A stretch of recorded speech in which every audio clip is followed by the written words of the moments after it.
So I want to start off by saying these are just guidelines. There are going to be times where these don't make sense and where you're going to break these rules and where this is not going to be the best route to take. But in general, these are really good places to start when you're writing scripts for motion media.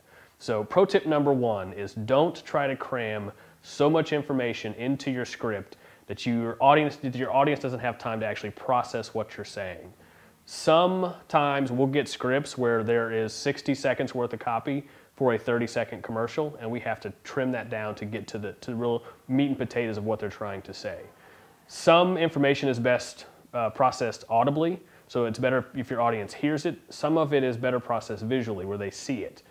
So you really need to think about what is going to be processed better, what's the best way to actually present this information. Should they hear it? Should you use a voiceover artist to say it? Or should you put it up in graphics? Pro tip number two kind of leads into this, and that is you don't have to see and say. So just because you're saying something doesn't mean you have to flash it up in graphics at the same time. A lot of times your audience is going to be paying attention to either what you're saying or what they're seeing, and not both. So you don't want your messages to compete. You want them to complement each other. So whatever you're showing should complement your voiceover or complement what you're saying and not compete with it. Pro tip number three is very critical. You need to read your script out loud, record it, and then listen to it before you ever send it off to your voiceover artist. A lot of times something that reads well sounds terrible when you read it.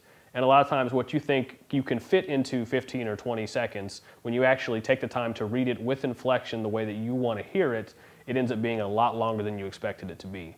So you can save yourself a lot of time, a lot of headache, and potentially money for rereads if you take the time. It doesn't have to be a good recording. You just need to hear what it sounds like before you send it off so that you can make adjustments in your copy before you actually send it off for your voiceover artist and get it back.